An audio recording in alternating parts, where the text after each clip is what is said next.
Hello, Stitchers. Welcome to Stitch Please, the official podcast of Black Women Stitch, the sewing group where Black Lives Matter. I'm your host, Lisa Woolford. I'm a fourth-generation sewing enthusiast with more than 20 years of sewing experience. I am looking forward to today's conversation, so sit back, relax, and get ready to get your stitch together.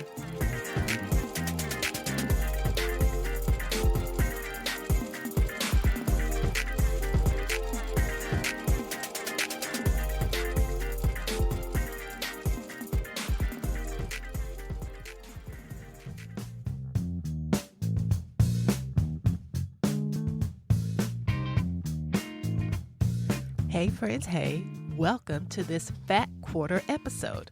A fat quarter, if you don't know already, is a quarter yard of fabric that has a little bit of junk in the trunk, if you know what I mean. A little body yada yada. It's designed to be more useful for quilt projects such as applique or craft projects that requires a more robust piece of fabric.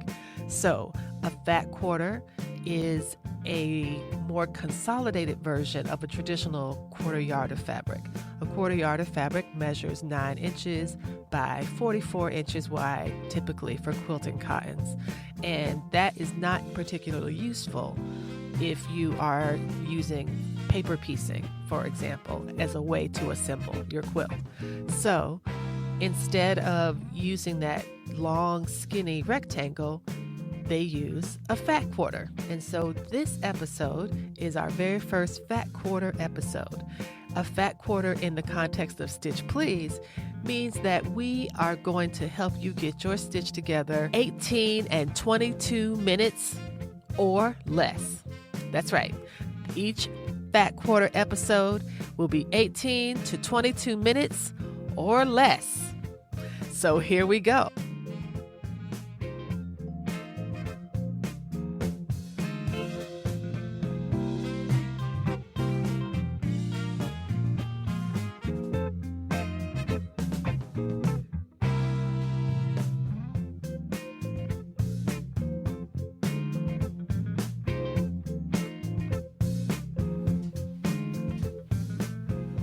Hello, everyone, and welcome to the Stitch Please podcast. Today's topic for our Fat Quarter episode is freezer paper.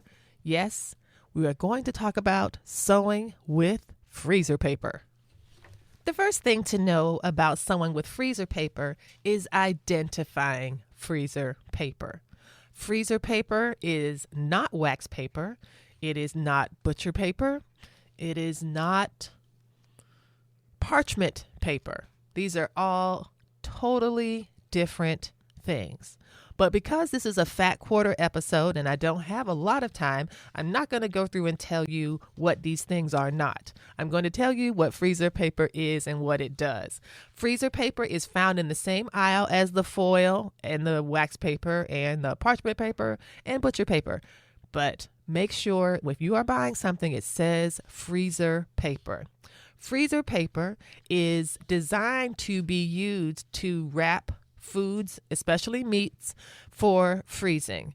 Because it is poly-coated on one side, it's coated with polyethylene on one side and paper on the other. Freezer paper manages moisture better than wax paper. And that's why lots of people use it to preserve meats. That's what it was designed for. But if you look at the package, and the package I'm speaking of is actually photographed in the cover of this episode, the blue long box made by the Reynolds Company.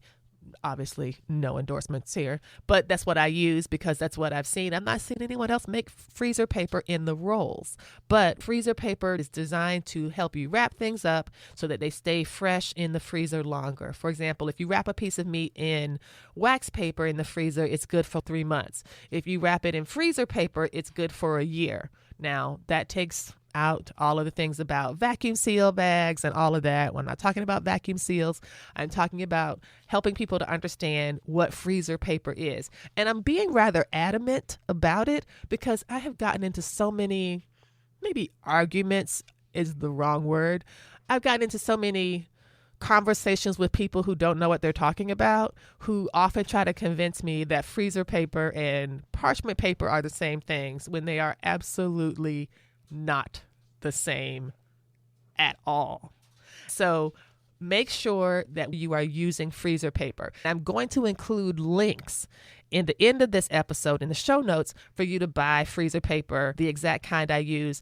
And for additional clarity, there are two types of freezer paper that I'm going to be talking about. One is the freezer paper on the roll. It's in a long rectangular box, just like foil. And another is in sheets, pre-cut 8.5 by 11 sheets of freezer paper that are perfect for running through your printer. And I'm going to explain why that's important right now. There are lots of ways that you can use freezer paper in your sewing. It shows up for primarily in quilting, freezer paper is known for applique. This has been really helpful. I did a little research, and an article by the quilt teacher Pat Sloan talks about how she was doing the research on the history of freezer paper applique. It began around 1979. This is a story that Pat Sloan has found. I'll include the story at the end of the show notes as well, so you can look into this further. There's lots of ways to use it in quilting, but primarily it's been applique. What I find so interesting is that if you look at the Reynolds freezer paper box, you'll see that they actually include one of the purposes, in addition to wrapping meat, is crafts and quilting. This is the exciting thing about freezer paper. It is a highly functional, creative medium.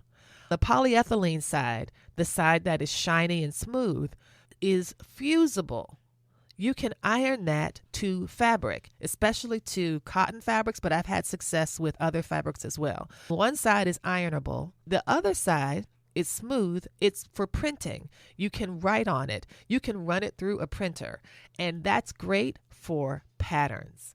And so I would like to talk to you about how I've used it in apparel sewing as well as quilting and for accessories. I have used freezer paper to help with darts, particularly curved darts.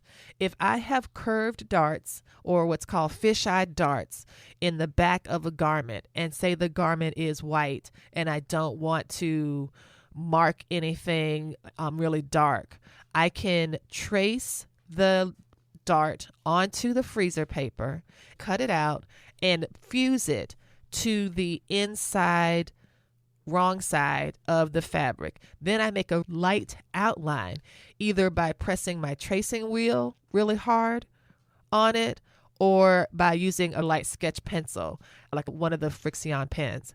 And then after I've traced it, I can peel away the freezer paper and the outline remains, and that's what I use to pin and stitch the dart.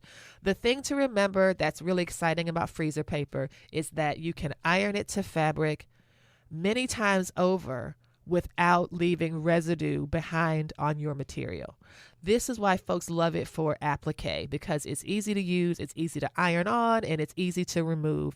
And it'll do that quite a few times before it starts to lose its stickiness. But because freezer paper is so economical, like you can get yards and yards and yards of it for not much money, and you don't need that much to complete a project, it is something you just keep in your sewing supplies or in your sewing arsenal of tools because it'll last quite a long time. That's one of the things I love about freezer paper for apparel sewing. The thing I really want us to think about now are patterns. What kind of patterns you can print onto freezer paper. And this is where you're going to use a different type of freezer paper than the type that's on the rolls. This is when you're going to want to use the 8.5 by 11 sheets of freezer paper that you can run through your printer. And this is what I love about it. For apparel, like for making bras especially, bra pieces are not very large. You can get a PDF bra pattern and not have to tape anything really, because regardless of your cup size, the pattern is broken down into pieces that will fit on an 8.5 by 11 sheet of paper. This means that rather than pinning, which you know I hate to pin things, you can simply run your pattern through the printer, print on the paper side of the freezer paper, and iron that to your fabric. Rather than having to trace it, you can iron it on there and cut both the freezer paper and your fabric at the same time, which is going to give you a really nice, precise cut. I also like it because it allows you to do some fussy cutting. You can see through the freezer paper just a little bit in order to do some interesting design placement. I love using freezer paper, the 8.5 by 11 sheets of freezer paper, for making bras. They're great for making bags and great for making little wallets. All of these things that you could print out on regular printer paper and then figure out how to pin or glue or tape or whatever to get your pattern pieces not to shift when you're cutting them out.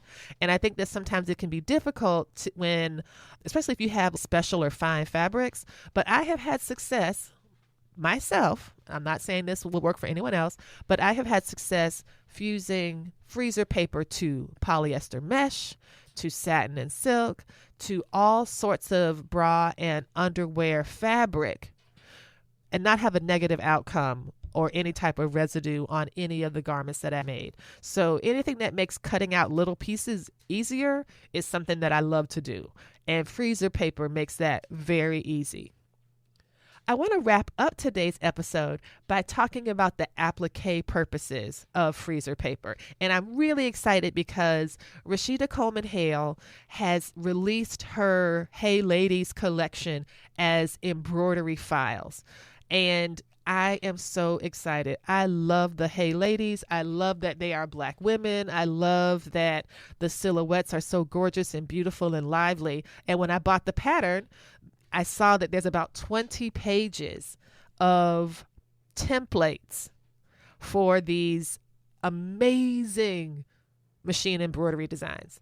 And I have every intention of printing them out on freezer paper and cutting them out to have for the fabric placement for the embroidery design. And I'll talk about it on Patreon. I will do a little demo video, and if you are a Patreon supporter, you get to see the video of me working with printed freezer paper and Rashida Coleman Hale's amazing new designs. And that can give you another idea about how you can use freezer paper in your own sewing and quilting. I will put a link to the designs in the show notes of this episode so you can see that. But do check out the Patreon. If you are a Black Women Stitch patron, you will see a video showing exactly how I do this so that you can do it too. That's all that we have for today's Fat Quarter episode. This is about freezer paper, the wonderful freezer paper that comes in the blue box or in 8.5 by 11 sheets. I'm going to include all the links in the show notes, but I want you to give freezer paper a try if it's something that interests you. And if you have an inkjet printer, be sure it's an inkjet printer. I believe that laser printers are too hot to run freezer paper through. So do check the manufacturer instructions on any freezer paper that you buy about if it can go through your printer or not. The stuff I have is made exactly for printers, but I believe it's made for inkjet ones. The drum of a laser printer does get hot like an iron, so you don't want to heat it before it's time. Thank you so much for tuning in to this Fat Quarter episode. I hope you've enjoyed it. I hope you've learned something. And if you're a Patreon subscriber, you will see a video of me talking about freezer paper and working with it in some really cool designs. I'm looking forward to this type of practice with the applique and using applique techniques alongside machine embroidery. Rashida's designs are a wonderful opportunity to do that. Look in the show notes and see what products I have available there. And this is the exact stuff that I use. And so if you do buy it from the links that I have included, it's part of the Black Women Stitch Amazon affiliate ship. And so if you buy something, I think Amazon gives us half a penny. Thank you all so much for listening to this Fat Quarter episode where we help you get your stitch together in between 18 and 22 minutes or less. Come back next week for some more fun episodes and check out the Patreon for the videos. Take care. You've been listening to the Stitch Please podcast, the official podcast of Black Women Stitch, the sewing group where Black Lives Matter. We appreciate you supporting us by listening to the podcast. If you'd like to reach out to us with questions, you can contact us at blackwomenstitch@gmail.com. If you'd like to support us financially, you can do that by supporting us on Patreon, Patreon, and you can find Black Women Stitch there in the Patreon directory.